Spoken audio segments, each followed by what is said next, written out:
नमस्कार छात्रों। पिछले वीडियो को मैंने अपने डाटा लिमिट के कारण पूरा नहीं कर पाया था, तो उसी को आगे जारी रखते हुए हम बात करते हैं। मैंने पिछले वीडियो में 1857 की क्रांति के कारणों के ऊपर हम चर्चा कर रहे थे, जिसमें हमने राजनीतिक कारण, प्रशासनिक कारण, सामाजिक कारण, धार्मिक कारण, आर्थिक कारण इत्यादि पर चर्चा की थी। और हमने यह कोशिश की थी, समझने का प्रयास किया था कि अंग्रेजों का जो आरोप है कि यह एकमात्र सैनिक विद्रोह था, हम उस चीज को यहाँ पर समझने की कोशिश कर रहे हैं कि क्या यह मात्र एक सैनिकों के द्वारा किया गया विद्रोह था? नहीं। अगर हम इसको विस्तृत परिप्रेक्ष्य में देखें तो हमें 1857 की क्रांति के कारण पिछले 100 सालों के इतिहास में नजर आते, और उसी पर हम चर्चा यहाँ पर कर रहे थे। हमने पिछले वीडियो में मैंने अंतिम आर्थिक कारणों पर चर्चा की थी कि किस प्रकार भारत की घरेलू अर्थव्यवस्था को अंग्रेजों ने अपनी नीतियों से समाप्त कर दिया था। भारत की कृषि व्यवस्था को समाप्त कर दिया था, भारत के घरेलू उद्योग धंधों को उसने समाप्त कर दिया था। भारत की जो एक ताना बना था जिसमें भारत का हर व्यक्ति आत्मनिर्भर था, उस आत्मनिर्भरता को उन्होंने समाप्त कर दिया था। उन्हीं कारणों को जारी रखते हुए हम आगे बात करते हैं सैनिक कारण की, जो एक महत्वपूर्ण, क्योंकि इस क्रांति की शुरुआत भारतीय सैनिकों के द्वारा की गई थी। अगर हम 1857 की क्रांति के समय की बात करें, 1856 में जब लॉर्ड डलहौजी भारत का गवर्नर जनरल था, तो उस समय अगर हम सेना की बात करें तो लगभग जो भारत में अंग्रेजी सेना थी, उस अंग्रेजी सेना में 2,38,000 सैनिक जो थे वह भारतीय सैनिक थे, और लगभग मात्र 45,000 जो थे वह अंग्रेज सैनिक थे। मतलब सेना में अधिकांश संख्या किसकी थी? भारतीय सैनिकों की थी, और उनकी सहायता से अंग्रेज हिंदुस्तान पर राज कर रहे थे। क्योंकि ये जो सैनिक थे या जो सेना में नौकरी करने वाले लोग थे, ये किसके सेवक थे?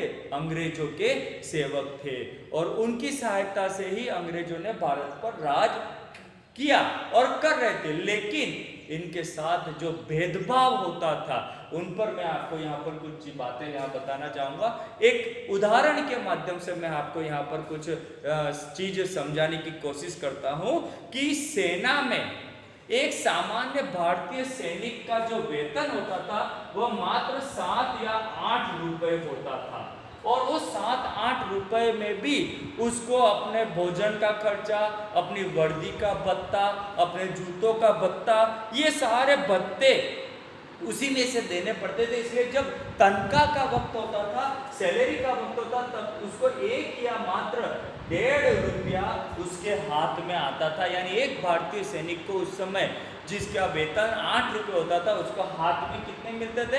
मात्र 1.5 रुपया वेतन मिलता था, जिसमें उसको अपने पूरे परिवार को 1 महीने तक खर्च निकालना पड़ता था। और बात आपको उदाहरण बताऊं, एक भारतीय सूबेदार होता था, उस भारतीय सूबेदार को 35 रुपये वेतन मिलता था, और उसी रैंक का अंग्रेजी अधिकारी होता था, उसको 195 रुपये वेतन मिलता था। वह भी सूबेदार, लेकिन वह भारतीय था, और यह भी सूबेदार, लेकिन यह अंग्रेज था। तो भारतीय सूबेदार को कितना मिल रहा था? मात्र 35 रुपये, और उसी पद के अंग्रेज अधिकारी को कितना मिल रहा था? 195 रुपये। तो आप देखिए कितना वेरिएशन था, कितना अन्यायपूर्ण भेदभाव उस समय सेना के सैनिकों के साथ किया जाता था। दूसरी बात, सेना में प्रमोशन की बात थे, तो एक भारतीय ज़्यादा से ज़्यादा सूबेदार के पद तक ही प्रमोट हो सकता था। इससे ऊपर के समस्त पद जो है वह सिर्फ अंग्रेजों के लिए आरक्षित थे। ये अगर कोई अधिकारी या कोई भारतीय सैनिक उस लेवल तक पहुंच भी जाता था, तो उसको इनाम देकर उस पद से वंचित कर दिया जाता था। अर्थात अंग्रेज अधिकारियों की कोशिश थी कि कोई भी भारतीय सैनिक जो है वह इससे ऊंचे पद तक नहीं पहुंच सके। इसके अलावा अगर हम बात करें, उस समय जो भारत की सेना थी, अंग्रेजी सेना थी, उसमें ज़्यादातर व्यक्ति राजपूत, ब्राह्मण और जाट पठान इत्यादि कम्युनिटी के थे और इनकी सबकी अपनी अपनी परंपराएं होती थी। ब्राह्मणों का शुद्धता की परंपरा होती थी, उनकी अपने अलग भोजन पानी की व्यवस्था करते थे, वो उनके अपने तिलक लगाने का, माला जपने का इत्यादि कार्य होते थे। सिख कम्युनिटी होती थी, वो अपने सिखों सिर पर पगड़ी पहनने के कार्य करती थी। ऐसे कई धार्मिक गतिविधियों का पालन ये सैनिक करते थे, लेकिन अंग्रेजों ने उनके ऊपर आघात किया। उन्होंने ऐसा नियम बना दिया कि कोई भी व्यक्ति जो है वह न माला जपेगा या माला पहनेगा, न कोई सिर पर तिलक लगाएगा, ऐसे कार्य किए गए। पाश्चात्य नियम इस भारत में लागू करने की कोशिश की गई। अच्छा, दूसरी एक और बात, भारतीय सैनिक जो होते थे वो कभी विदेश नहीं जाते थे। एक कहावत थी कि समुद्र को लांघते नहीं थे, समुद्र पार नहीं करते थे। अंग्रेजों ने इसके लिए भी नियम बना दिया कि अगर कोई सैनिक सेना में भर्ती होना चाहता है तो उसे जहां पर भी भेजा जाए वहां उसे जाना पड़ेगा, चाहे वो देश में हो चाहे विदेश में, और उसके लिए उससे लिखित सहमति ली जाती थी। और अगर वो मना करता था तो उसको सभी प्रकार के वेतन भत्तों और पेंशन से वंचित कर दिया जाता था। लॉर्ड कैनिंग ने इसके लिए बकायदा सामान्य भर्ती अधिनियम लागू किया था। और रही सही कसर अंततः किसने पूरी की? तात्कालिक कारण ने, जिसको हम चर्बी वाले कारतूस के नाम से जानते हैं। यह क्रांति के कारण काफी लंबे समय से पैदा हो रहे थे, लेकिन जब यह क्रांति भड़की, जब यह क्रांति की शुरुआत हुई, तो उस क्रांति की शुरुआत का तात्कालिक जो कारण है वह चर्बी वाले कारतूसों को माना जाता है।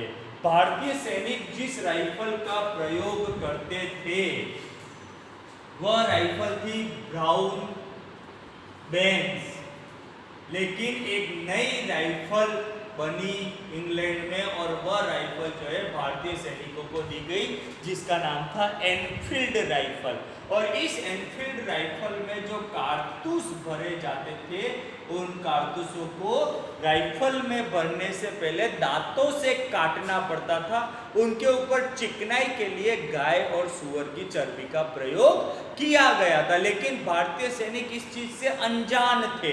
इसका खुलासा कैसे हुआ? इसका खुलासा हुआ कि जब इस कारतूसों से भरा एक ट्रक अंबाला के दमदम फैक्ट्री से भरकर मेरठ आया, तो उस ट्रक के खलासी ने, जो एक दलित था, एक निम्न वर्ग का था, उसने यहाँ पर एक सैनिक से पीने के लिए पानी मांगा। तो वो सैनिक ब्राह्मण था, तो उसने कहा कि मैं अपने लोटे से तेरे को पानी नहीं दूंगा, क्योंकि ब्राह्मण जो है थोड़ा सा अपने आप को ऊंचा मानते थे और वह छुआछूत पर विश्वास करते थे। तो उस सैनिक ने व्यंग कसते हुए उस ब्राह्मण सैनिक को ये कहा, उस खलासी ने, कि तुम मुझे पानी नहीं पिला रहे हो ना, कोई बात नहीं, लेकिन जिन तुमको पता है कि तुम राइफल में भरने के लिए जिन कारतूसों को दांत से काटते हो उनके ऊपर गाय और सूअर की चर्बी लगी हुई है, तुम्हारा धर्म भ्रष्ट हो गया। ये बात जो उस खलासी ने उस सैनिक को बताई, उस सैनिक ने ये बात सुनते ही उसके होश उड़ गए। उसने अपने साथियों को जाकर ये बात बताई और ये बात जो है वो आग की तरह फैल गई और इस प्रकार का चर्बी वाले जो कारतूस थे वो इस घटना का तात्कालिक कारण बन गए। मेरठ के जो सैनिक थे उन सैनिकों ने इन कारतूसों का प्रयोग करने से मना कर दिया और इसके बाद इस क्रांति की ज्वाला भड़क गई। तो इस प्रकार ये जो कुछ कारणों पर हमने चर्चा की, ये इस क्रांति के कारण माने जाते हैं। अगले वीडियो में हम इस क्रांति के विस्तार के बारे में चर्चा करेंगे। इस क्रांति का प्रारंभ कैसे हुआ, क्या क्या घटनाएं घटी, उन पर हम आगे चर्चा जारी रखेंगे। धन्यवाद।